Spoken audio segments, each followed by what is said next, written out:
Happy Tuesday, everyone, and welcome back to the Surprise Jab Podcast. I'm your host, Zach Ruger, surprising you with new topics every single week and jabbing you with your daily dose of UFC. And we are fresh off of the best Apex card of the entire year. I'll call it right now. This was probably the best UFC Apex card we've had all year. So many finishes. I think it was 8 of our 11 fights we had finishes. Despite having no fight of the night, I was pleasantly entertained the entire evening. We were going to be recapping and reviewing and even talking about what is next for all the fighters after UFC Vegas 100. Wow, it sounds weird even saying 100. It's weird we've gotten to this point, and it's a shame that we're not over. We're still going to be going to the Apex in 2025, but the rest of the year, we will be getting crowd events, which I'm very excited for. UFC 309 this upcoming Saturday, as I record this on the 11th of November, the 16th. There will be a huge pay-per-view, John Jones versus Stipe Miocic.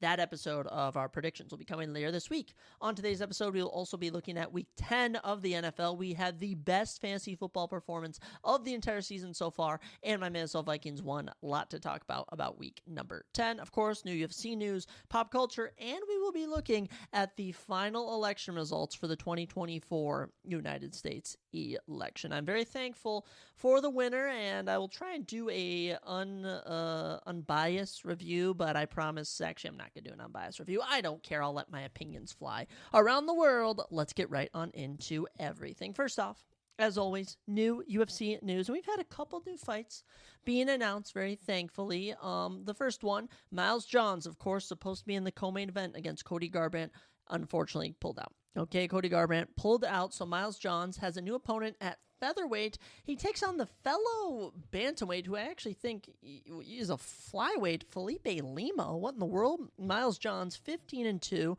scheduled for a co-main against Cody Garbrandt, will instead be taking on Felipe Lima at UFC Tampa December 14th. Felipe Lima, 13-1, defeated Muhammad Naimov in his debut. So he is actually not the Felipe Lima I was thinking of. So I'll be actually very curious to see how this one goes. Lima got a submission in his debut. Impressive stuff. I'm excited for this one. They both have very similar chest tattoos. We'll see if that offers any benefits for them in their matchup. Obviously not. I'm being sarcastic. Speaking of UFC Apexes, UFC Vegas 101 has another new fight, January 11th, a welterweight matchup between Santiago Ponzinibbio and Carlston Harris, both veterans of the men's welterweight division. Santiago Ponzinibbio, 11-7 in the UFC, 29-8 professionally. This guy holds wins over Alex Morono, Neil Magny, and even Sean Strickland. As of late, Santiago, not the best of luck, losing left, losing right. He just hasn't been able to get a win.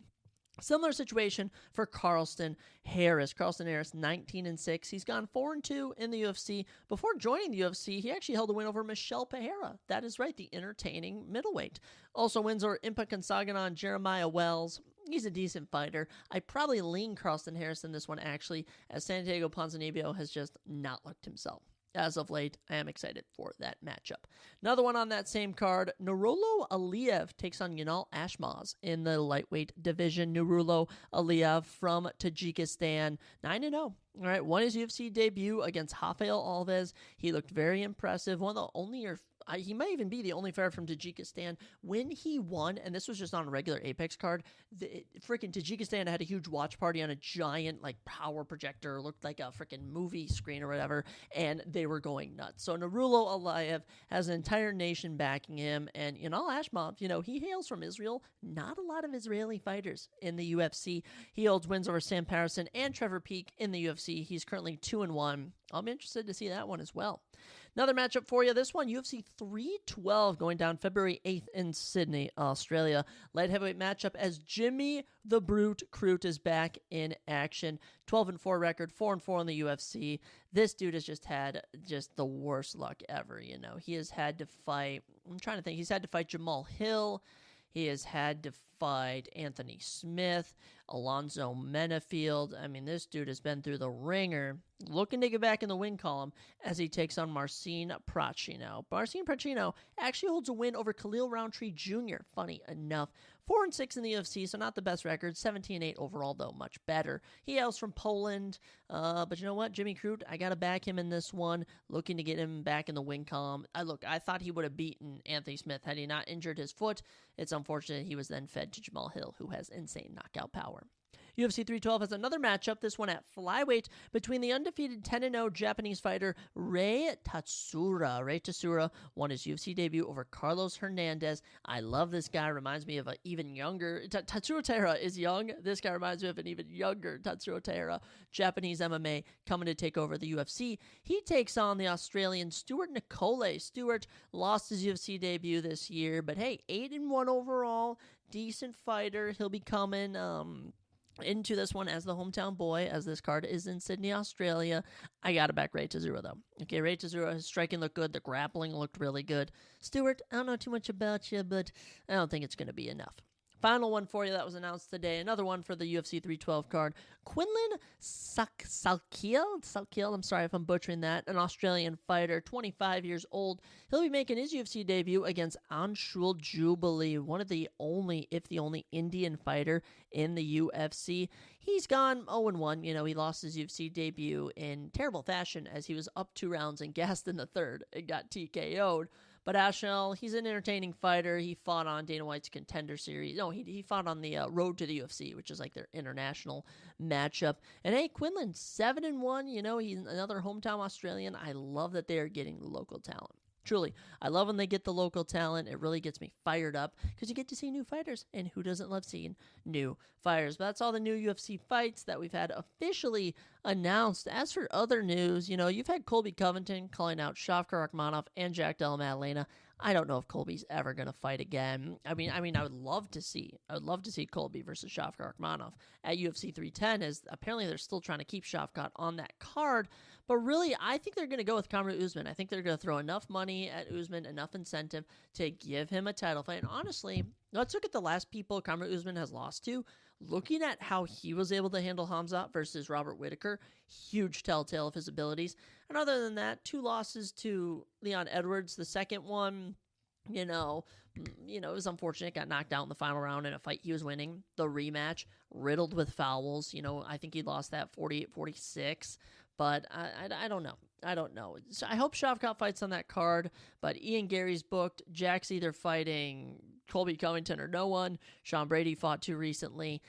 I don't know what's going to happen to 310. But I'll be interested to see a lot of new UFC news always coming and going. And I'll tell you what new news is always coming and going. That sounds dirty. But we're talking about discussing film, the top 10 new things in pop culture. We've had some fun announcements over the last few days. So as we all know, we look at discussing film. We pick out top 10 new things that we find intriguing, and we bring them to you right here, right now, every single episode. Let's get right on into it. First off, Robert Eggers says they brought over 5,000 well-trained real rats to the Nosferatu set. I didn't know that rats are incontinent, so the smell is insane. Incontinent. I don't even know what that means.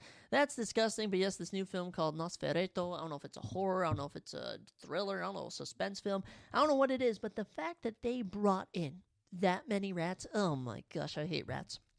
Truly, I hate rats. And one of my friend's girlfriends said, I used to have a pet rat. And I had to act like I thought it was cool. But really, I thought that was freaking disgusting. I am not a rat person. You know, I apologize.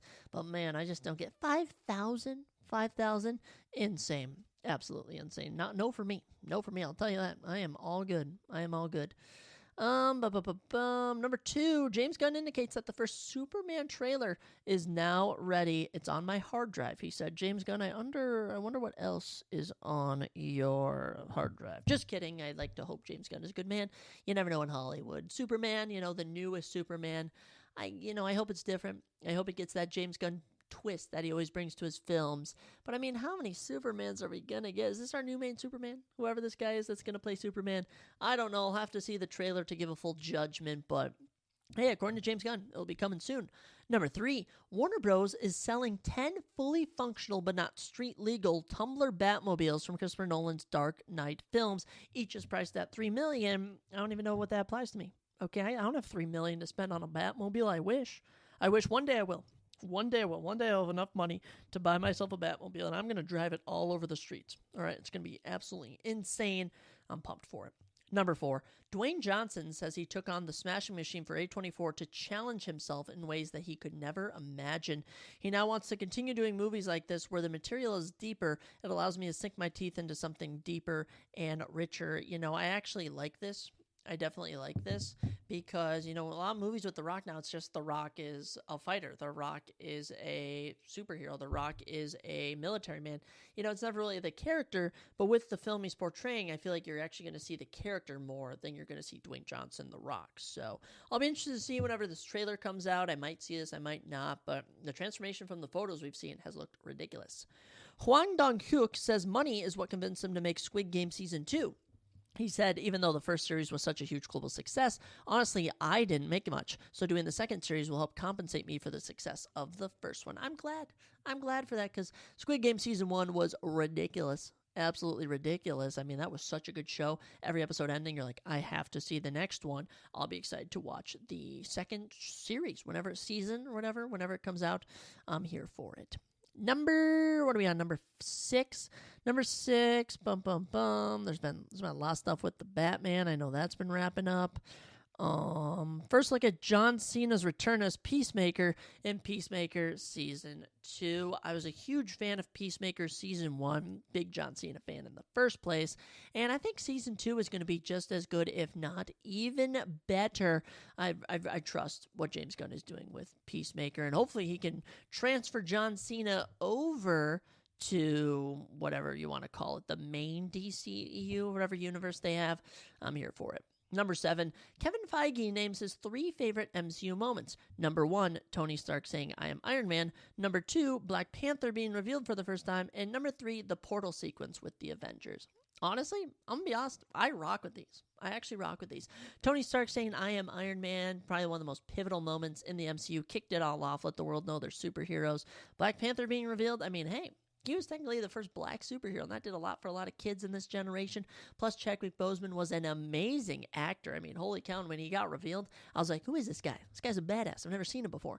And then the portal sequence in Avengers Endgame, I mean, will anything top that? I was going ballistic in my seat. I mean, I get in the movies, watching those, and I always see like, oh, you're stuck in the Matrix for watching all these movies. How about when I'm experiencing something that draws out emotions? I'm going to stick with that. So those are some fire movements. What am I ever going to say?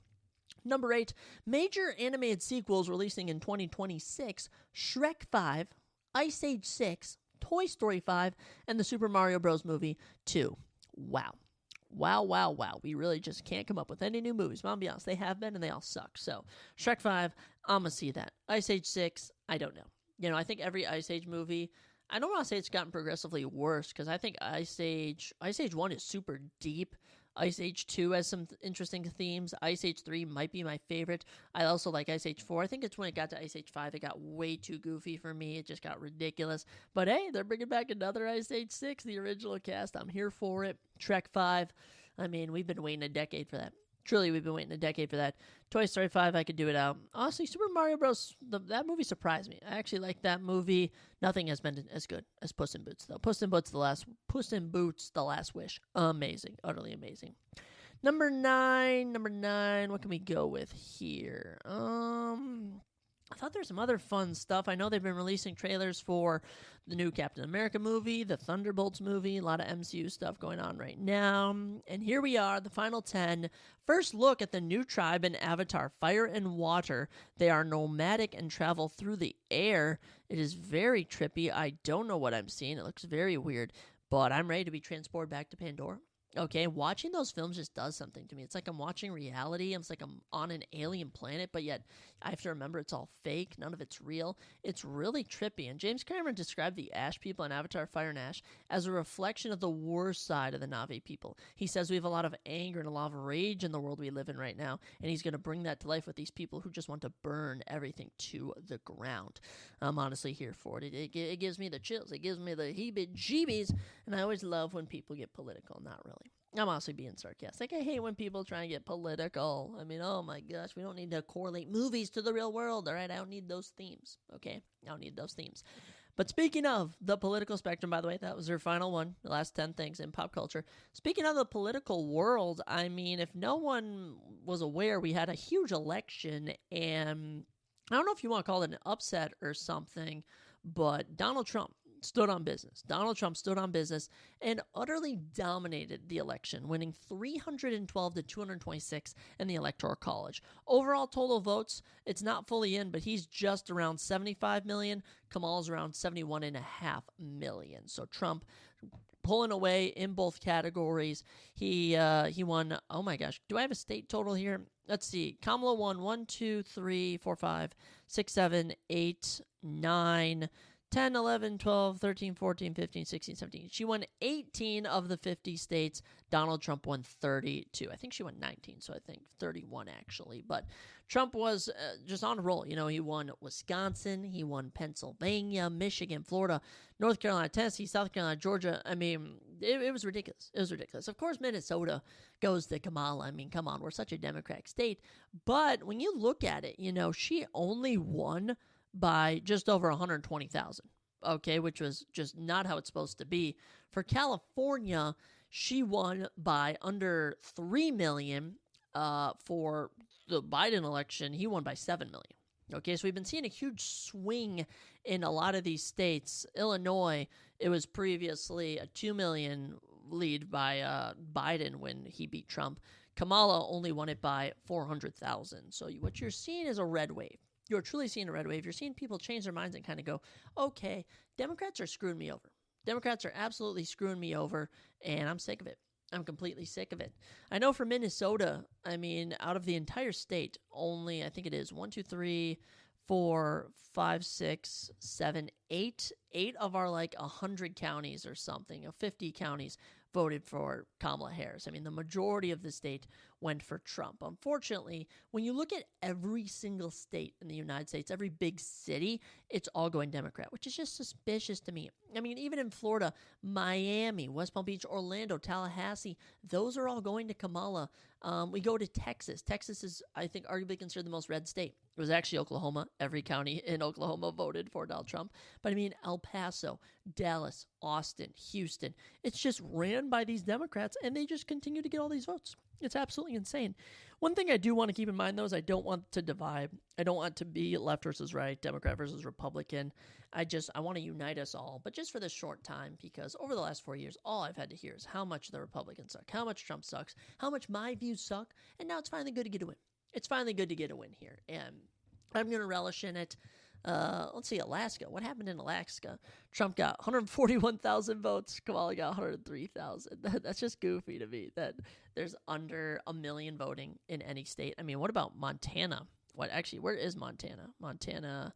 Where is Montana? Or Wyoming. Wyoming is what I was thinking of. Wyoming, how many people voted? I'm always curious to see this. 192,000. Oh, it's actually a lot more than I thought. One reason I think that Trump did win this election, though, is due to the fact on how he went about his campaign. You know, he ran a much better campaign than Kamala. He went on podcasts. He went on shows. He got out there. Whenever they made fun of him for something, he would go on and use it, like the garbage truck, for example. And, I think his people were called, I think it was Biden or Kamala called, Republican voters trash, so that he showed up in a garbage truck. People made fun of him for his diet. He went and worked at McDonald's. Such an absolute troll. Ran one of the best campaigns I've ever seen, and it was honestly impressive. It was really impressive. I'll tell you what else is surprising. Jill Stein, who works with the Green Party, which all I could describe as Green Party is a weed. They want to legalize weed. I don't even know what the Green Party stands for. She got 712,000 votes. Robert Kennedy, who said, "Don't vote for me, vote for Trump," got 686,000. Chase Oliver, who ran in the Libertarian Party, 613,472. And other candidates who could legit be any other human being, 360,000. I just find that kind of crazy, if you ask me, that anyone can technically run for president. You can technically write in anyone for president. It's just kind of known that we choose two candidates. And I get people say, oh, I hate both candidates. Well, I feel like you can vote for some others if you really want to. I don't really know, but I was happy with the results. It's insane if you look at the map right now. I mean, it's literally the West Coast and the upper East Coast, the Northeast Coast. I mean, you got Washington, Oregon, California, Colorado, and New Mexico, and we'll even throw Hawaii in there, and including Alaska, everything from the Minnesota line down to Louisiana. Technically, if you follow the Mississippi River, everything's red except for those 6 states. It's absolutely insane. I mean, No, New Mexico, Nevada, Utah, Arizona, Idaho, Montana, Wyoming, both Dakotas, Nebraska, Kansas. I mean, all of it went to Trump. We go east of the Mississippi, Minnesota, Illinois. You pretty much got Virginia, like I said, Maryland, Delaware, New Jersey, that whole area. That's all blue. Iowa, Montana, Arkansas, Mississippi, Louisiana, Michigan, Indiana, Ohio, Pennsylvania, West Virginia. It's all going to Trump. It's insane to see. It's insane to see that it wasn't even close. And it reminds me of the Hillary Clinton one. Everyone was saying, hey, Hillary Clinton's going to win. Hillary Clinton is going to run away with this. And Trump just had to show him who's boss. Trump had to show him who's boss. And a lot of women keep saying, oh, my rights are going to be taken away. Your rights are not going to be taken away. Okay, I'm happy to speak to you about that. I'm happy to understand. But I'm also a very understandable individual. Okay, I honestly, I sympathize with people. And I get some people may be worried. But you have to understand, like, nothing's going to happen. You know, as a Republican man, you could say I consider myself more conservative than Republican. You know, I'm American before conservative, even man of God before even American, if you want to say that. I'll just let you know that everyone kept saying like, oh, no, they're going to come take away guns away. Oh, they're going to ban this, they're going to ban that. They never actually do all that. It rarely happens. This is land of the free, home of the brave, and I'll sign you all off with the political talk with a happy Veterans Day to everyone who has served out there. Let's get into some fun stuff, ladies and gentlemen, and that is week 10 of the NFL season, and we did decent on picks, not good enough. Not to my liking. I expected better of myself, sadly. I'll say that for starters, but let's get into our picks. Talk about the top fantasy performances. There was a lot of fun stuff. So, kicking us off, Thursday Night Football, 35-34, we had a burner. We had a barn burner. Ravens and Bengals. Ravens win by 1 point when the Bengals elected to go for 2 instead of tying the game, and they failed. In this game, your top 3 fantasy performances for each team. The Bengals, the best fantasy performance of the season, 55.4 fantasy points for Jamar Chase. On the NFL Fantasy app, he had 60. Insane. Joe Burrow, 36.72. Chase Brown, 22.4. Insane effort from the Bengals. Ravens, Lamar had 33.9. Wallace, is it Trevon Wallace, 20.5. Mark Andrews, 18.8. And, wow, just absolutely insane performance here. Joe Burrow, 428 yards, 4 touchdowns. Chase Brown, 42 rushing yards and a touchdown, but he had 9 catches for 52 yards. The standout player, Jamar Chase, 11 catches, 264 yards, 3 touchdowns. I hate to say it, he's the best wide receiver in the league right now. Insane performance, utterly insane. They didn't even have T. Higgins. Jamar Chase was eating. For Baltimore, Lamar Jackson, 290 yards, 4 touchdowns. Derrick Henry, 68 rushing yards and a touchdown. Mark Andrews, 6 catches, 68 yards and a touchdown. Wallace, 3 catches, 115 yards and a touchdown. Zay Flowers, only 4 catches, 34 yards. Rashad Bateman also caught a touchdown. Are you freaking kidding me? Nelson Aguilar had 1 catch for a touchdown. Why weren't we passing to Zay Flowers? Oh, man, screwed me over in fantasy. Let's see how I do in fantasy this week. I might win in 1 league. I lost in 1 league unless Puka Nacua gets 50 fantasy points, which after watching Jamar, perfectly can happen. Can easily happen. I'm probably going to win in 1 league, lost in one. As long as I win in 1 league every week, I'm always happy. Checking out the AFC standings, Ravens 7-3. They're currently number 2. I meant AFC North. They're currently second in the AFC North, 318 points. You know, they've crossed the 300-point threshold. They've also improved to 4-1 at home, 2-game win streak, impressive. Bengals fall to 4-6, still gonna try and get into the wild card. It's looking more and more bleak. They have a +8 point differential. They've gone 1-4 at home though. That's just not going to get it done. Unfortunate for the Bengals. Great game for the Ravens. Heading into Sunday, we had a little international game in Germany as the Giants took on the Panthers. And I cannot believe how bad the Giants are as the Panthers win 20-17. Insane. Top fantasy performers. Tracy Jr. from the Giants, rookie, 16.4. Daniel Jones, 12.2. Malik Neighbors, 10.8. No one was doing anything. Chuba Hubbard for the Panthers, 25.9. Bryce Young, 12.04. The Kiki Eddie Pinero, 10 points. Oh my goodness. I mean, just insurmountable. You know, the Giants just couldn't do anything. The Giants offense was halted. Just halted. They had no answer for anything. 190 yards, 2 picks. Rough game from Jones. Tracy Jr., 103 yards and a touchdown. The only one doing anything. Malik Neighbors, 6 catches, 50 yards. Just was not enough. Carolina, Bryce Young, 126 yards and a touchdown. He plays conservative, but gets it done. Chuba Hubbard, 153 yards, 1 touchdown, 4 catches, 16 yards. Was doing all that he could. Other than that, no one really did anything. Javion Sanders, the tight end, caught a touchdown. That's about all that happened. Panthers squeak away 20-17. Fumble, I think, on like one of the final plays where they could set up a game-tying field goal. Giants are now on a 5-game losing streak. This was considered, I think, a home game for them. They're 0-5 at home. 2-8. They are one of the worst teams in the league. They're the worst team in the NFC, and I believe, actually, they have the most, them and the Jaguars are tied for the worst team. Oh my gosh. If we're going off of stats, I don't think they're actually the worst, but 2-8, abysmal season for the Giants. They are just gross. As for the Panthers, 3-7, they have the same record as the Saints, okay? One of the worst offenses, though, 167 points for, 310 points against. This is rough, but hey, 2-game win streak now for the Panthers. You're doing better than you did last season. You got to take the wins where you can get them. We'll give it to you, Panthers. Did not see that coming, though. Chiefs and Broncos is one of our noon o'clock games that got us going, and son of a gun, the Chiefs do it again. I just can't. I cannot believe it. The Chiefs improve to 9-0. They're the best team in the league. They've only given up 161 points on the year. I can't believe it. I truly can't believe it. Chiefs win 16-14. Wow. Just wow. Cortland Sutton for the Broncos, 19 fantasy points. Bo Nix, 16.1. What is it? Devon Valet? Derek Valet, 13.9. Wide receiver. Travis Kelce for the Chiefs, 20.4. Kareem Hunt, 17. Patrick Mahomes, 16.5. Rather slow game. We had a touchdown from the Broncos in the second quarter, 2 touchdowns for them, and those will be their only scores for the game. Other than that, we got Travis Kelce touchdown in the second quarter, Harrison Butker field goal, 14-10 heading into halftime.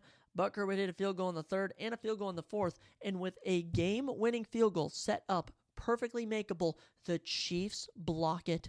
Insane. The Chiefs escape another week. They've escaped every single week. I can't believe it. All I got to do is give them props, man. 9-0 defending champs. They're the Golden State Warriors, okay? They're the New England Patriots. I don't know what you want to call them. They just keep on winning. Bo Nix, 215 yards and 2 touchdowns. Also had -5 yards rushing. That's funny. But yeah, Bo Nix, decent game. Nothing done in the running department. Estime, 14 rushes, 53 yards. No idea who that is. Cortland Sutton, 6 catches, 70 yards and a touchdown. Valet, 39 yards and a touchdown. Decent stuff. Patrick Mahomes, 266 yards and a touchdown. Average. Kareem Hunt, 35 yards. He was really doing it in the passing game. 7 catches, 65 yards. Kelce, 8 catches, 64 yards and a touchdown.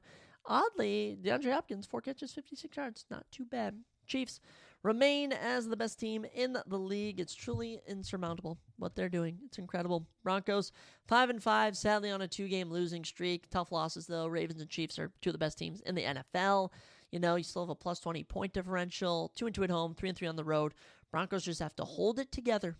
Okay, they're in the mix for that wild card. You know, we're picking 7 teams. 7 teams go to the playoffs, all right? AFC East, the Bills are running away with it. AFC West, Chiefs are running away with it. You got the Chargers, though. Chargers are in the mix for that 5, 6, and 7, all right? Steelers, Ravens, they're battling. One of those 2 teams is for sure taking the 5, okay? So we're looking at the 6 and 7. Texans are probably going to sneak in, even though the AFC South completely sucks. So really it's going to come down to Bengals, Broncos, maybe the Colts. Okay, so I would not rule out the Broncos' playoff chances, but it's going to be tough. It's going to be tough. Best of luck to them coming in the coming weeks. Steelers and Commanders was an absolutely amazing game, but this Steelers team, man, they're special. I pick them every single week, and they knock off the red-hot Commanders. 28-27. George Pickens, 20 fantasy points. Russell Wilson, 18. Najee, 11. Austin Eckler for the Commanders, 18. Scary Terry McLaurin, 16.3. And Zane Gonzalez, the kicker, 11. Look, this was an absolutely close matchup. It was 27-21 heading into the fourth, and with 2 minutes left, Mike Williams, the newest pickup, catches a 32-yard touchdown to take the lead, 28-27, and the Steelers D comes up huge, halting them from going anywhere. Incredible game. They went back and forth. This was truly an amazing football game. Russell Wilson, 195 yards, 3 touchdowns and a pick. It's unfair. It's unfair, Justin Fields and Russell Wilson, crazy combo. Najee Harris, 53 yards, 1 touchdown, decent. Jalen Warren, 14 rushes for 66 yards. George Pickens, 5 catches, 91 yards and a touchdown. Pat Freiermuth, 3 catches for a touchdown. Mike Williams, his lone catch was a touchdown. That's pretty crazy. Jaden Daniels facing a stout defense, only 202 yards passing. It was Austin Eckler's 44 yards and 2 touchdowns who got it done. Scary Terry, 5 catches, 113 yards. Really the only benefit of this Commanders team. It's tough. It's tough going. Steelers 7-2. I believe are the 3rd best team in the NFL statistically. Best team in the AFC North by far. They have 1 less loss than the Ravens. 4-game win streak. They've been incredible. 4-1 on the road too. That's very impressive. As for their counterparts, the Commanders, 2nd now in the NFC East, 7-3. Kind of the opposite situation of the Ravens and the who was I just talking about? Steelers is the Eagles and the Commanders. Eagles 7-2, Commanders 7-3. Commanders are just 1 loss behind, but Eagles are red hot right now. They keep getting big wins. I think the Commanders and Eagles will battle for the winner of the NFC East. The loser will definitely fall into that 5th spot for the playoffs whenever they come around. Speaking of the NFC, the Vikings beat the Jaguars 12-7 in probably the worst game of the week. I can't lie. It was brutal to watch. And Brian Thomas Jr. just wouldn't. You know what? Let's talk about it. Let's talk about this for just a second. 12-7. TJ Hawkinson, 15 fantasy points. Minnesota D, 15. Our kicker we picked up, 13. Evan Ingram, 10. Jacksonville D, 7. Travis Etienne, 5.3. There was nothing to be loved fantasy-wise here. Let me take this through you. Mac Jones got a touchdown in the first quarter. We kicked a field goal, 7-3. We kick a field goal in the third. We kick 2 field goals in the fourth. That's the game. That's the entire game. It was so brutal. We set the record for most time of possession this season, for most plays ran in someone else's 50 on someone else's part of the field, and we just only put up 4 field goals. Abysmal. Sam Darnold, 241 yards, 3 picks. Insane. Aaron Jones, 17 rushes, 88 yards. He got hurt. Cam Akers, 13 rushes, 38 yards. Sam Darnold, 7 rushes, 28 yards. Ty Chandler, 4 rushes, 18 yards. We were letting anyone run it at this point. Hawkinson, 8 catches, 72 yards. Jefferson, 5 catches, 48 yards. It just looked like high school football. It was abysmal. Mac Jones stepping in for Trevor Lawrence. Hates blacks. All right, he would not pass to my sweet Brian Thomas Jr. He hates black rookies. Mac Jones is racist. Let's bench him. Put Trevor Lawrence back in. That's a real white boy right there. Insane. Utterly insane. I mean, come on. 111 yards, 2 picks. Ugh, just terrible. Etienne, 44 yards rushing. Bigsby had 2 rushes and got hurt. Evan Ingram, the only good player on this team, 6 catches, 40 yards. All right, Brian Thomas Jr., two catches, 12 yards. He had like 4 targets. That's it. Insane. That's why Jaguars are one of, if not the worst teams in the NFL. One of the worst teams in the NFL. Vikings, though, 7-2. We're 2nd in the NFC North. 2-game win streak now. Not too shabby. Not too shabby. We have a plus 64 point differential. I'll take that. Big game at the Titans next weekend. Very winnable for us, but after this performance against the Jags, I don't even know anymore. Jaguars, 2-8. 202 points put up, 264 given up, 0-5 on the road, 3-game losing streak. Yeah, Jaguars might be the worst team in the NFL. Then they suck. They suck. When Trevor Lawrence is in, I think they're actually decent, but when Mac Jones is in, we're starting to remember why he got cut from the Patriots or traded away, whatever. Falcons and Saints gave us a tough matchup in the NFC. What am I thinking of? NFC North. That's what it is. NFC South. Dang it, I'm picturing the United States differently. Falcons win Saints won 20-17. I completely forgot about that. Bijan, 30 fantasy points went off. Drake London, 17. Darnell Mooney, 14. Marquez Valdez-Scantling from the Saints picked up this week 25.9. Derek Carr 20.46. Alvin Kamara 15.9. This was a crazy game. It was 20-17 heading into the final quarter, and Young Hoku missed 3 of his 4 field goal attempts, including a game winner. The Saints went off defensively. Okay, this was the Saints' week to win. They had the home team. They had the momentum. And honestly, it was a feel-good win. I picked the Falcons to win, but hey, I can't lie. They were all cheering. They were all going crazy. And I was kind of like, okay, I kind of feel good for the Saints here. I got to give them that. Kirk Cousins, 306 yards and a pick. No one would get a touchdown. They were just getting opportunities. Bijan, 116 yards and 2 touchdowns, the best player out there. London, 8 catches, 97 yards. Mooney, 5 catches, 96 yards. Pitts, McLeod, Bijan, they all caught some passes. Derek Carr, 269 yards and 2 touchdowns. This looked like the Derek Carr we all know and love. Valdez-Scantling, 3 catches, 109 yards, 2 touchdowns. He lit up the field. And by the way, he had all of these points before halftime. He got 25 points before halftime and said, all right, I'm going to sit down. Kamara, 55 yards rushing, 5 catches, 54 yards. He was all right. Taysom Hill, would have loved if he could have done a bit more, but big win here for the Saints, kind of messing up the Falcons' chances of an easy sweep of the NFC South. Luckily, the Buccaneers are completely falling apart. Saints are 3-7. Now they're not the worst team in the league, and they don't even have a bad point differential. They snapped this crazy 6-game, 7-game losing streak, and there you go. Good win for the Saints. Falcons, man, 6-4. It's tough out here. It's really tough. These teams, we forget, are professional athletes, okay? And as bad as the Saints have been, they're still the top and the best of the world, okay? So, Saints, good win. Falcons, I'm sure they'll bounce back. 49ers, Buccaneers, like we were just talking about this NFC South team. Buccaneers, 23-20, lose again. 4 straight for the Bucs. 4-6, they're second in the NFC South, and oddly enough, the Saints and the Panthers are only 1 game behind them. That doesn't even make sense to me. But Buccaneers, man, that's actually a tough loss. That's really a tough loss. 49ers, a must-win. 5-4 now, 2-game win streak. 49ers trying to secure maybe even the NFC West, but definitely a playoff spot. Brock Purdy, 23.82. Ricky Purcell, 17.3. Christian McCaffrey, back in action. 16.7 fantasy points. Good stuff from Christian McCaffrey. Rachaad White, 19 fantasy points after I fucking trade him. I'm sorry for my language if there's any children or my parents or my grandparents listening to this, but I come on. I can never get fantasy football right. You gotta be kidding me. I trade away Rachaad White for Tank Bigsby. Tank starts doing terrible. Rachaad starts doing good. Story of my life. Bucky Irving, 17 fantasy points. Baker Mayfield, only 8.94. Not that good. Jake Moody, 44-yard field goal after being injured last week to win the game. Brock Purdy, 353 yards and 2 touchdowns, and people call this guy overrated. I'm talking to you, Tyler Brischke. Insane. McCaffrey, 39 yards on the ground, 68 through the air on 6 catches. He was getting back to his prime ways. Dwan Jennings, 7 catches, 93 yards. Of course, George Kittle, 3 catches, 57 yards and a touchdown. And Ricky Purcell, 4 catches, 73 yards, and a touchdown, including a big 46-yarder in the first quarter. Love me a little Ricky Purcell. Yet another close game for both of these teams. 49ers will look to improve in the coming weeks. Buccaneers, Baker, 116 yards and a touchdown. Just not going to cut it. Rachaad White and Bucky Irving, they've been looking great. Baker, kind of deprogressing. Can't even lie. Baker Mayfield has been low-key deprogressing.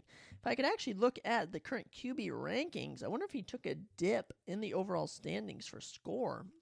Every week we track the scoring. I think I've given up on the word sheet. I think I'm just going to do it on, what do you want to call it?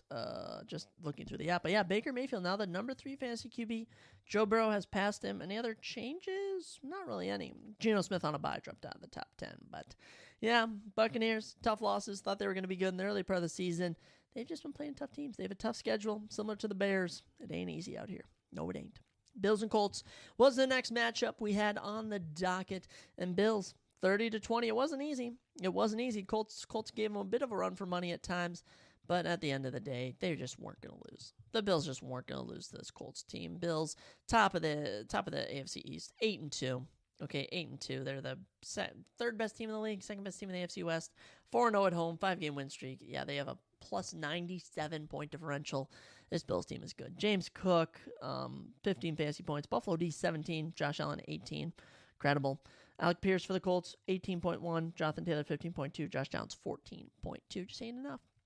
Colts, 3-game losing streak, 4-6, second in the AFC South. Tail this game, you got a garbage time touchdown from Alec Pierce to make it 30-20, but it was 30-13 the majority of the way. It was insane. Taron Johnson picked off Joe Flacco right off the rip. Then it was 10-3 after a couple field goals. Then actually, shockingly, 10 more points, and out of nowhere, it is 13-10. Colts are winning. Then Josh Allen touchdown, Tyler Bass field goal, James Cook touchdown, and it was just ran away with. Josh Allen, 280 yards and 2 picks. Got down on the ground, though, 50 yards and a touchdown. James Cook, 80 yards on the ground and a touchdown. Matt Collins, 4 catches, 86 yards, was the wide receiver leader for the day. Dalton Kincaid, 2 catches, 24 yards, got started in the first and then got hurt. It's a shame. All my players get hurt. I hate it. Joe Flacco, 217 yards, 2 touchdowns, 3 picks. Very rough. Jonathan Taylor, 21 rushes for 114 yards. That's all he does. Man, tough stuff for the Colts. There's nothing more to say. Nothing more to say. This Colts team, I think they need to move on. They need to move on from Joe Flacco. Put Anthony Richardson back in. Come on, give him a shot. All right, we're not just going to give up on him just yet. He's not even bad. They just play some tough opponents here and there. Give him the benefit of the doubt. Come on. Patriots, Bears up next, and, I knew the Bills would win. I knew the 49ers would win. I knew the Chiefs would win. Are you freaking kidding me, Bears? Are you kidding me? I'm done picking the Bears. I'm honestly done. I can't pick them anymore. Patriots win 19-3. Not even close. Not even close. The number 6 defense in the league, the Bears. Unreal. They were number 3. They've dropped to number 6 now. Patriots, 3-7 now. They're freaking 3-7. They're not even the worst team in the league. As for the Bears, they have now dropped to 4-5, 3-game losing streak. They are yet to win on the road. It's incredible. It's incredible. And this was just a real eye-opener that I feel like Justin Fields would have thrived here, and Caleb Williams just was not thriving. New England D, 16 fantasy points. Joey Sly, the kicker, 13. Drake May, 11. Keenan Allen at 9. That's your highest fantasy score. DeAndre Swift, 7. Caleb Williams, 6. Just gross. Carlos Santos got a field goal in the second quarter. Other than that, they never even got opportunities. Oh, my gosh. Drake May, 184 yards, 1 touchdown, 1 pick. Against a tough defense, he did pretty good. Ramondre, 20 rushes, only 74 yards. Yeah. Not the best offensively wise. Antonio Gibson, 26 yards. Demario Douglas, 4 catches, 50 yards. Yeah, nothing was really going for this Patriots team, but even less for the Bears. Caleb Williams, 16 for 30, only 120 yards. Swift only rushed for 59. It was terrible. I'm actually that mad. I'm more mad I picked this wrong, but Bears are 4-5. They have separated themselves from the pack as the worst team in the NFC North. Yeah, they're bad. And by the way, they haven't played an NFC North team just yet. They will meet their first foe in the Packers next week. Then they play the Vikings, then the Lions, then the 49ers, then the Vikings, the Lions, the Seahawks, then the Packers. Bears have a tough schedule, which, good for them. Good for them. I could honestly care less. As for the Pats, they're 3-7.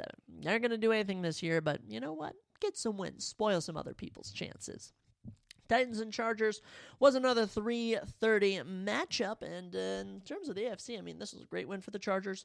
Third straight, they're 6-3 in a prime spot to make the playoffs.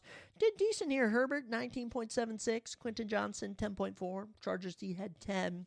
Calvin Ridley, 25.4, did really good. Will Levis was back in action, 19.1. Pollard at 10.3, kind of an off game for him in the 10.27-17 loss. This was looking like it was going to be 27-10 before Calvin Ridley came in, was able to snatch in a touchdown. Will Levis, 175 yards and 2 touchdowns in the return game. Not too shabby. Pollard, 9 rushes, 44 yards. What the heck? Calvin Ridley, 5 catches, 84 yards and 2 touchdowns. Was a stud. Herbert, 164 yards and a touchdown. It's the running game, man. They break it down. Gus Edwards returned, 10 rushes, 55 yards. J.K. Dobbins, 15 for 50. Quentin Johnson caught a touchdown. Good win for the Chargers. It was much more of a defensive game than anything, but hey, 6-3, only giving up 118 points this season. One of the best defenses in the league. Titans, 2-7, 157 points put up, 240 given up. If the Jaguars don't exist, they're the worst team in the AFC South. So, Titans fans, don't get some momentum yet. Let the Vikings eat you alive next week. And we should, guys, right? There's no way the Vikings lose to the Titans. Knocks on wood. Last 3:30 game for you. Actually, we have 2 more. Eagles blow out the Cowboys 34-6. The only good fantasy player for me in my 16-man league was Jalen Hurts, 29.68. He was beautiful. Jalen Hurts, you were beautiful this week. One of the best performances on Sunday. I love you. Philly D had 20. A.J. Brown, 15.9. Rico Dowdle, 8.6. CeeDee Lamb, 8.4. Dallas D, 8 points. I don't know if I can play with CeeDee Lamb. I think I have to trade CeeDee Lamb away in all of my leagues. Cooper Rush just doesn't know what to do. Cooper Rush looks lost out there. 45 yards passing across an entire football game. They put Trey Lance in, 21 yards and a pick. Didn't even know what to do. CeeDee Lamb, 6 catches, 21 yards. He couldn't even get anywhere. But the Philadelphia defense, this was their best game. 202 yards, 2 touchdowns, 1 pick. Through the air for Jalen Hurts, 7 rushes, 56 yards, and 2 touchdowns on the ground. Saquon, 14 rushes for 66 yards. Also had 1 catch for 12 yards. A.J. Brown, 5 catches, 109 yards. Devontae Smith, only 2 catches, 14. They put a lot of the backups in. You know, no starters played the final quarter. For the Eagles, Cowboys just suck. Cowboys are actually really bad. And it just does you make sense. The decline from last year is insane. Cowboys 3-6. They've given up 259 points, 0-4 at home, 4-game losing streak. They're awful. Eagles 7-2, best team in the NFC East, 5-game winning streak, only giving up 161 points this season. Eagles are looking fantastic. And it's not an easy schedule, you know. They play the Commanders on Thursday Night Football, play the Rams next week, play the Ravens. Panthers are a gimme. Steelers game's tough. Commanders, Cowboys a gimme. Eagles might be a gimme. It's tough going ahead. Cowboys, you just need to lock in and get a good draft pick. That's what you got to do. Dak Prescott, one of the highest paid quarterbacks in the league, and he's out for the entire year. Abysmal. Jets and Cardinals was our final 3:30 game, and I can't believe it. I honestly can't believe it. Cardinals win 31-6. Jets, what even? What even? I give them the benefit of the doubt this week, and they let me down. Jets are 3-7. AFC East is so terrible. They're the second team in the AFC East. They are absolutely awful. Okay, absolutely abysmal. 1-5 on the road. Lose to the Cardinals, but Cardinals have so much momentum. 4-game win streak, 6-4, best team in the NFC West. Good for them. Brees Hall, 12.3, the only double-digit score for the Jets. That was it.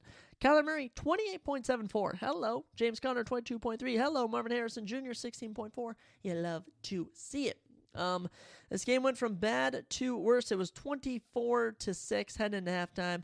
Turned into 31-6 in the third quarter, and that was that. Aaron Rodgers, 151 yards. That's it. Aaron Rodgers, 151 yards. Garrett Wilson, 5 catches, 41 yards. Devontae, 6 catches, 31 yards. That was it. Truly, that was it. Brees Hall rushed for 52 yards. Just couldn't do anything. Kyler Murray, 266 yards and a touchdown. Rushed for 2 touchdowns. James Conner, 33 yards rushing for a touchdown. Also caught 5 catches for 80 yards. And Marvin Harrison, 5 catches, 54 yards, and a touchdown. Trey McBride, 4 catches, 71 yards. He'll get a shout-out, too. Impressive stuff from the Cardinals. Not much more to say. Didn't watch this one at all. Jets are awful. Jets are absolutely awful. Are they even going to win another game? They play the Colts, play the Seahawks, play the Dolphins, play the Jags, play the Rams, play the Bills, play the Dolphins. They have such winnable games, and man, their offense is just brutal. Aaron Rodgers, you should retire. We wrap things up on Sunday Night Football, and, unfortunately I didn't watch this because this was apparently one of the best games of the year. A crazy comeback for the Lions in their worst performance of the year. They performed worse in this game than they did in their one loss. It was insane. Lions win 26-23. They improved to 8-1, 7-game win streak, 5-0 on the road, plus 113 point differential. Incredible. Texans, they fall to 6-4, still lead the AFC South though, still lead. 4-1 at home, not too bad, minus 2 point differential, but man, this was the Lions all day, all night. Yeah, they were locked in. Amon-Ra, 18 fantasy points. Sam Laporta, 15.6. Jahmyr Gibbs, 12.8. John Mechie, the third, 18 fantasy points for Texans. Joe Mixon, 17. Kai Fairbairn, 12. And I misspoke. Okay, they were not locked in all night. All right, this game started off terrible. Absolutely terrible. It was 23-7 at halftime. Third quarter comes around. Montgomery turns it into a 23-13 game. And then 10 unanswered. Actually, 13 unanswered to win the game. Jake Bates, 52-yard game-winning field goal in Houston. Jared Goff, I kid you not, 240 yards, 2 touchdowns, 5 picks. He threw 4 before his first touchdown. It was incredible. I looked at the stat line, ran downstairs, and 2 of my buddies were watching. I'm like, guys, did he actually throw 5 picks? They're like, yeah. I was like, what? Jahmyr Gibbs, 71 yards rushing. Montgomery punches in the lone touchdown, though. Amon-Ra, 6 catches, 60 yards and a touchdown. Sam Laporta, 3 catches, 66 yards and a touchdown, but gets injured. Houston, C.J. Stroud, 232 yards, touchdown, 2 picks. Joe Mixon, 46 yards rushing and a touchdown, had 2 catches for 44 yards. Man, Tank Dell, 5 catches, 39 yards, couldn't get it rolling. Man, Texans blow this game. They have no one to be mad at but themselves. They completely blew it. It was hilarious to see. I love it. I love it. I'm here for it. I'm here for these upsets when they come and go. I love it. The Lions, great win here. Great win. And you know what? They play the Jaguars next week. Winnable game. After that, the Colts. Winnable game. 4 days later, Bears on Thanksgiving. That might be the game they lose. They're not going to get a break there, okay? Then it's Packers, and that's Bills, and that's Bears, and that's 49ers, and that's Vikings. So you kind of get a gimme the next 2 weeks if you're the Lions. Then really got to lock in for all these divisional games. NFC North, we don't play. We don't play. It's similar, I'd say, to the NFC South, where the only losses you're going to see from some of these teams are from inside the division. So Lions, use these next few weeks, play some lesser teams, get locked in, because Vikings are coming. We're coming for you. Week 18, we're taking the NFC North, and we're going to the Super Bowl. Texans, luckily their division sucks, and they play the Cowboys next Monday. They should win that. Titans game, I would assume. Jaguars game, I would assume. Dolphins game, I would assume. But you never know. You honestly never know. I think when they play the Chiefs and Ravens, those are losses. But as I look at the Texans' remaining schedule, with a 6-4 record, I'll give them the Cowboys game. All right, I'll give them the Titans game. All right, that'll move them to 8-4. Jaguars game, I'll give them 9-4. Dolphins game, I'll give them 10-4. Chiefs game, 10-5. Ravens, 10-6. I honestly think the Titans might beat them to end out the year. 10-6 record, 10-7. I got the Texans ending 10-7 to end the year. But that's your Week 10 recap. A lot of stuff went down, and of course we'll be back next weekend. There's always action going on in the NFL. Same goes for the UFC, and we had a massive event this past weekend. Not really. It was an Apex card, but did not disappoint. We ended with a bang. Okay, Carlos Prates is so legit. We'll go through everything. By the way, 9-2 on predictions this week. 9-2 yearly total. 286 and 107.5. That's right. We are plus 111 on the year. Can you believe it, guys? I can't believe it. Plus 111 on picks. We've been on an absolute roll. We are 29-8 over the last 3 weeks. Come on. Zach's got the locks. I can't wait for UFC 309. But let's give a little recap of UFC Vegas 100. UFC Vegas 100 was littered with finishes, and we kicked things off with a finish. It was beautiful. It's always nice when you kick the night off with a finish. Unfortunately, we predicted it wrong. One of the 2 fights we predicted wrong on the whole night, as Melissa Mullins TKO'd Claudia Segula in the second round. This will be Melissa Mullins' 4th career knockout out of her career 7 wins, and she improves to 2-1 in the UFC. As for Claudia Segula, this is her 2nd career defeat and her first loss in the UFC in her debut. Tail of this one, Melissa Mullins' total stats for the fight: 38 significant strikes to 12, 54 total strikes to 22, 2 of 3 on takedowns. Round 1, kind of back and forth. Melissa landed a takedown. Claudia was able to hold her up against the fence. Round 2, Melissa takedown, gets into top mount, TKO from back of the head. It was a good win. Good win for Melissa Mullins. And in a women's bantamweight division where it is so easy to move up, and you're rarely getting finishes in women's fights, which is why we are definitely going to reward Melissa Mullins in this one. How about the number 14th ranked Chelsea Chandler? All right, perfect fight for Melissa Mullins right there. Look, the woman she just fought, Nora Cornale, they just had her fighting Jermaine Durandamy, for goodness sakes, all right? They had her fighting Aileen Perez, all right? Melissa Mullins, great win, great finish, and hey, out of 7 career wins, 4 knockouts, I'll take you. Claudia Segula, tough loss. There's nothing else to say. I'm sorry, sweetheart. There's nothing I can do with you. Don't know if she's really UFC caliber. She is a bit green at 25 years old. She is from Poland, so if we do go over to Europe in 2025, which I assume we do, we can bring her back for her to take on a regional talent that hasn't quite made it to the UFC. But after this, we were on a roll from here. Tresean Gore, Antonio Tricoli. We nailed this one. Round 1 submission from Tresean Gore, and I just knew it. I knew that Tresean Gore, he was coming in. He was coming into this one hungry, rested, no ring rust in this one. Antonio Tricoli, he has a very stand-still type of stance. And, Tresean Gore went right over, took his neck, got him on, and he cranks your neck. Standing guillotine, he loves to crank that neck. And Tresean Gore, great win here. 2-fight win streak, both of them guillotines, by the way. 6-2 record, and with that, his 3rd career submission, so 4 of 6 career wins by finish. We'll take that. 2-2 down the UFC.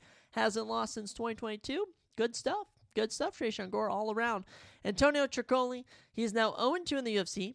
Also lost on Dana White's Contender Series. I don't know what to do with him. Tricoli, We might have to cut you. I think we're going to cut you. Middleweight division, plenty of killers. And hey, you know what? Actually, there's one option I'll give you.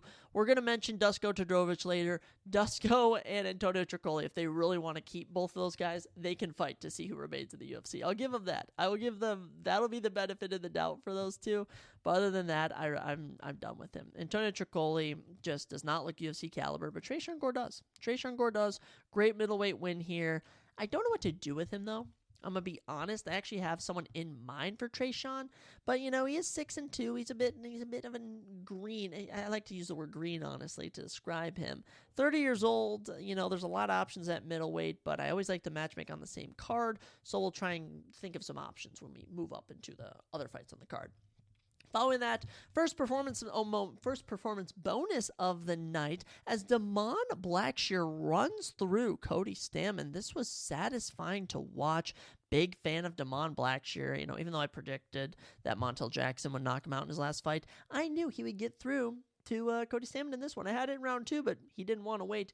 Damon Blackshear gets his 10th career submission, his 12th career finish, and 15 career wins. Snapping a little 2-fight losing streak. Great win. And as we look at his run so far in the UFC, draw against Yusuf Zalal, decision loss to Farid Basharat, lost to Mario Batista, lost to Montel Jackson. It really tells that he only is losing to top-level guys. In this one, Damon Blackshear, they were going back and forth on the feet here and there, and then Damon just started going for the submission attempts. 3 attempts in 4 minutes and 19 seconds, which is how long this fight lasted. Wound up on the ground, got a rear naked choke in, and that was that. Great win for Damon Blackshear. Cody Stamann, 3-fight losing streak now, 2-6 in his last 8. Yeah, Cody Stamann probably on his way out of the UFC. I hate to say it. I do have one more option for him, as I love to matchmake on the same card. But it's tough. Tough stuff here. Damon Blackshear, I don't know if I want to give him a ranked opponent, being that he did lose to the number 15 guy. But, there's a guy, Dominic Cruz, who was just booted from the rankings for inactivity. I think Damon Blackshear and Dominic Cruz would be a banger fight. Honestly, I think that would be an amazing fight if Dominic Cruz is still willing to come back. He could just remain retired. But hey, I'll rock with that. Damon Blackshear, great win, and we predicted it. After that, come on. We just know ball. Charles Radke, Matthew Semmelsberger, round 1 knockout. We called it. Radke literally and I didn't think he'd do it this easily. But 51 seconds, Radke runs through Semmelsberger. Holy cow. It's like he landed 7 punches this entire fight. Every punch that landed on Semmelsberger looked like he rocked him. I think Semmelsberger's chin is completely gone. I honestly think it's completely gone. Radke gets his 5th career knockout. Semmelsberger gets knocked out for the 3rd time in his career. Just goodness me. And it was like every punch just rocked. And now he freaking just takes care of business. Did what he needed to do. Radke moves to 3-1 in the UFC, his 2nd round 1 knockout of 2024. Only loss in the UFC, Carlos Prates. Talk about a win that has aged tremendously, being that he's made it 4 minutes and 47 seconds with him. It ain't easy to go any longer of a fight with Carlos Prates, but great win for Charles Radke. Semmelsberger, 4-fight losing streak, 1-5 in his last 6. 2nd time he's been finished in his last 3. Yeah, Semmelsberger gonna get cut. I'm sorry. It's time to go. Goodbye. Nothing to do with you. Yeah, there you go. There really isn't a place for you here. I'm sorry, Matthew Semmelsberger. He was once red hot, but he's 11-8, hasn't won since 2022. Ugh, just not the best. Radke, though, great win. I loved it. You know who you should fight next? The man we're going to talk about next, Elizeu Zaleski dos Santos, who ran through Zachary Scrogan. So, Elizeu Zaleski dos Santos, Charles Radke, I think that fight just writes itself. Or you do Nicholas Dalby for either of these guys. Nicholas Dalby was supposed to fight Elizeu Zaleski dos Santos. Instead, steps in Zachary Scrogan, 28 years old, super young. He just wasn't ready. Similar to Matthew Semmelsberger, every punch that hit this kid, he just went down. 11 significant strikes to 3. Literally the same type of fight back to back. Every punch that these guys landed just hurt him. And Scrogan, this will be his first career loss. Be it's to Elizeu Zaleski dos Santos. That's a good loss. I had this going the distance. Zaleski dos Santos, he didn't want to wait the distance. First win since June of last year. Great win. This will be Elizeu Zaleski dos Santos' 15th career knockout. Very impressive. Improves to 25-8.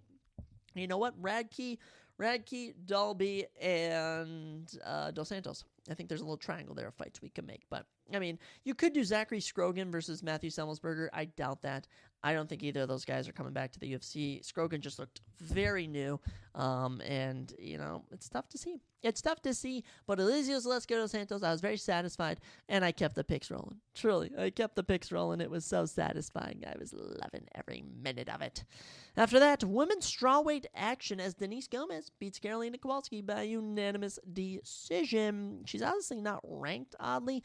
I'd rank Denise Gomez at number 15, but that's just me. You know, her only losses to Angela Hill, who's ranked number 12. 2-fight win streak now, 2-0 in 2024 for Denise Gomez. Good win. Good win here.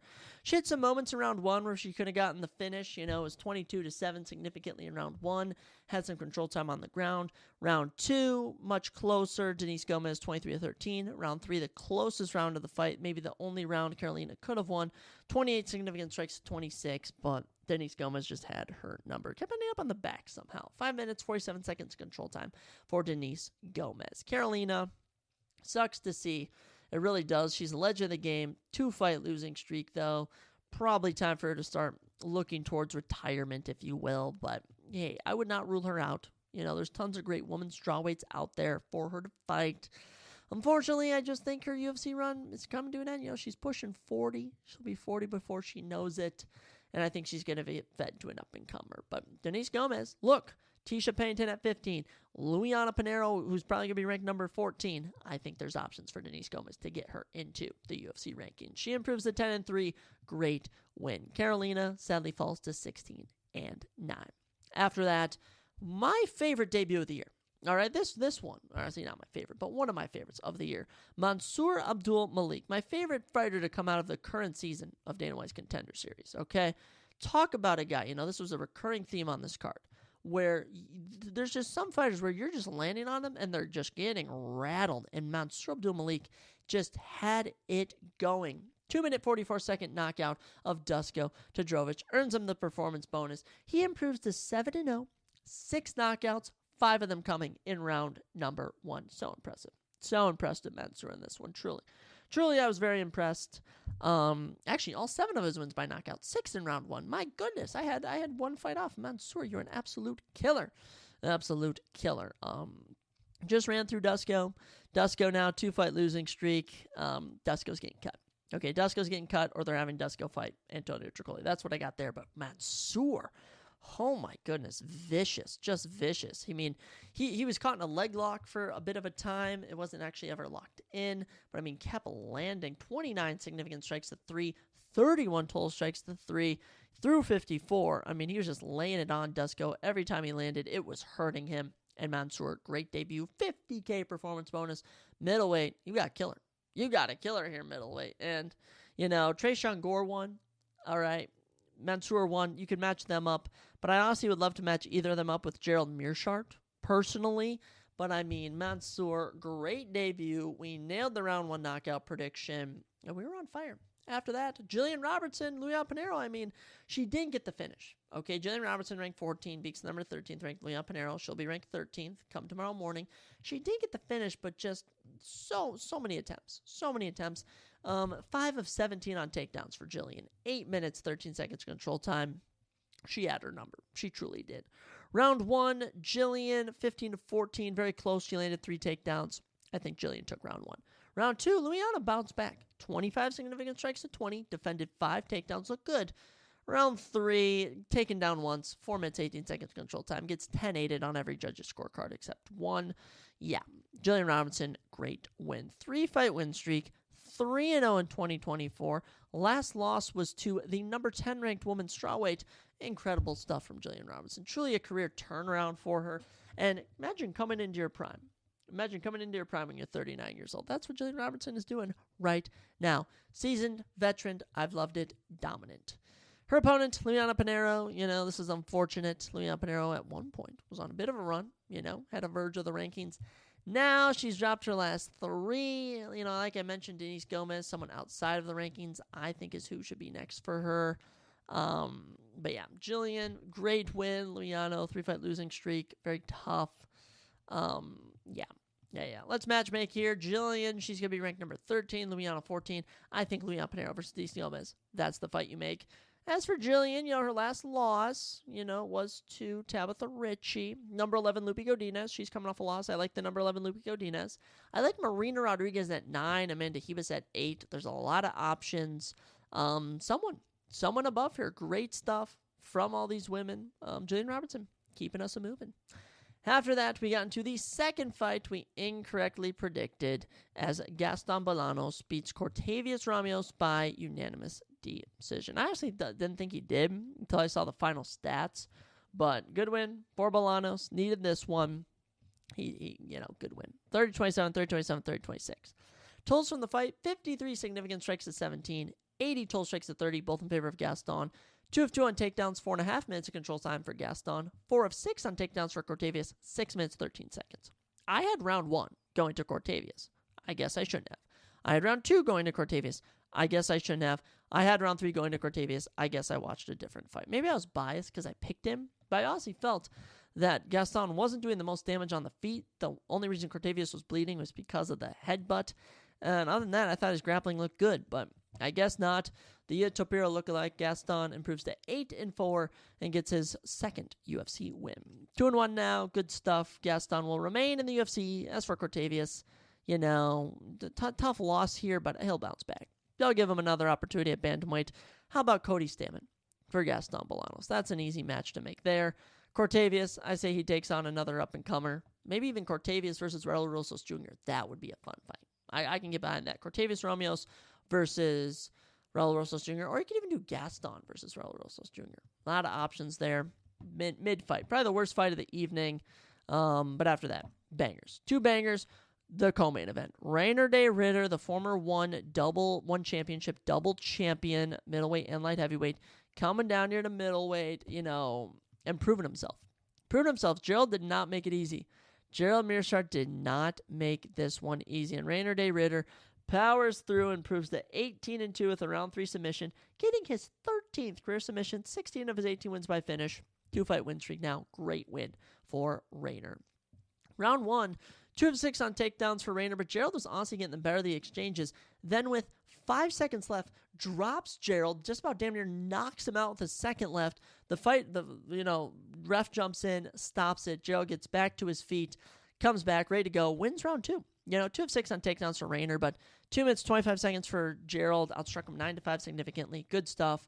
Round 3 comes around. Rainer wastes no time, takes Gerald down. A great takedown defense. Gets into an arm triangle from Mount, and that was that. And these two were gassed to the gills. Holy cow. Rainer De Ritter and Gerald Meerschaert gave it their all. And I mean, you'd have thought these guys went 5 hard rounds the way they were gassing after it was all said and done. But Rainer De Ritter, happy for him. Welcome to the UFC. Plenty of options at middleweight. I don't know if we want to throw him directly at the rankings, I'm going to be honest, but if we do, honestly, if we do want to throw him at the rankings, I think Michelle Pereira could be a fun fight.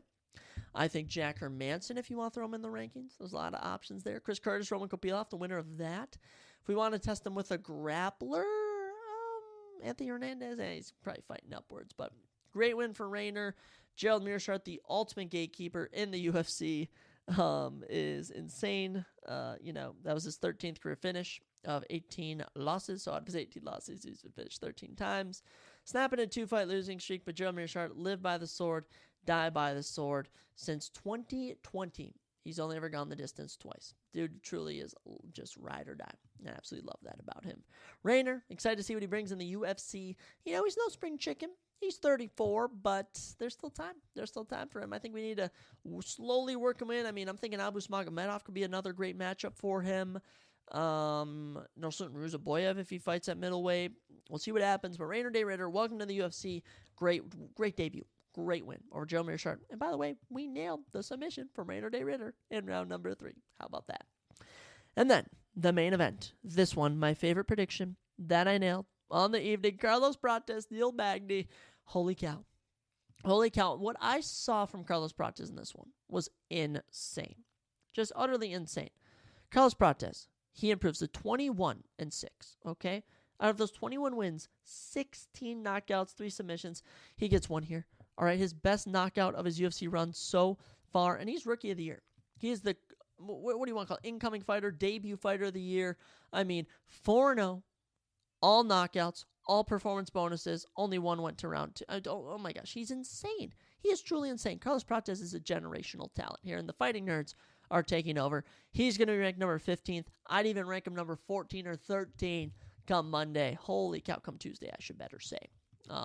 But yeah, Carlos Prates defended 7 takedowns from Neil Magny. He was up against the cage. He kept trying to land ones. Eventually, Neil Magny even got tripped, and Carlos Prates took him down. Prates gets back up, and with 10 seconds left, barely even clips him. You don't understand the power of how much power Carlos Prates has. Barely clips him with a hook across the top of his head.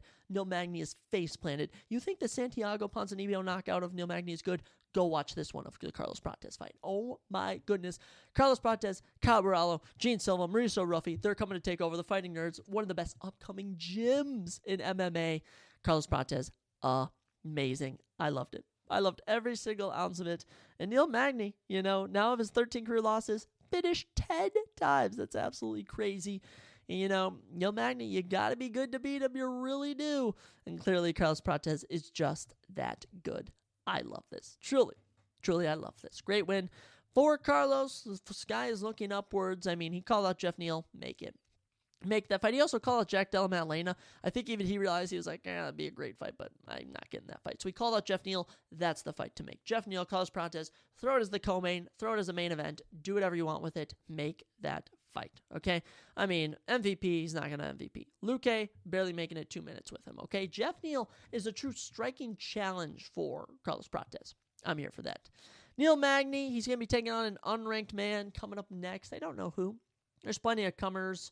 Oh gosh, there's plenty of people on the come up in the UFC. I'm not saying comers again. That sounds absolutely terrible. I mean, looking through the past few weekends, Mac Mallet back in the win column, but he beat him. Gosh, I don't know. Welterweight division is just littered with talent. It's really tricky to think of an exact person. Is anyone fun? Jeff Neal, Rafael Dos Anjos, Renat Fakhretdinov. Boom. Renat Fakhretdinov, Neil Magny. Let's make that fight. Bingo, boingo. I picked it out. Neil Magny, Renat Fakhretdinov. Perfect fight right there. Carlos, he'll be fighting in the top 10. He'll be a champion before we know it. This dude is so talented. Honestly, sky's the limit. I'm picking Carlos Prates over... I pick him over Ian Gary. Colby Covington, I think he can beat. Jack Della Maddalena will be tough, but, looking at Jack Della Maddalena versus Kevin Holland, that should tell you a lot of stuff. Sean Brady fight, I mean, I think you're looking at Shavkat Usman, Leon Bilal. That's the limit now for Prates, and I'm picking Prates over those guys. Truly, Carlos Prates, future champion. I love him. And hell, he's going to be the debut fighter of the year, and he wasn't even on my radar. How about that? Ladies and gentlemen, that'll do it for this week's episode. I mean, our Monday episode, Tuesday episode, whenever I drop this one. But the UFC Vegas 100 pleasantly surprised me. I was happy with it. Went just about damn near perfect on predictions, and 8 of 11 fights by finish. I love that. Great times, election results, NFL results, pop culture results. We talk about all sorts of things here on the podcast. I regret to inform everyone that I unfortunately did not get into my class. I talked with the dean, and I was unable to get into my final class I need to graduate, which means I'll have to take it in the summer and pay extra. Minnesota State Mankato draining me financially. I can't wait till I write a big FU check to them in the future, and I destroy the management department. I'm just kidding. Don't sue me. I'm joking, but when I'm rich and famous, I may be a bit more lenient when I decide to donate here. All right. That's all I got for you this week, folks. I'll stop rambling about whatever. But hey, stay tuned. We got multiple episodes coming out this week and next week. Special guests are on their way. I was about to say coming. I'm done using that word. I'll see you all next time on the Surprise Jab Podcast.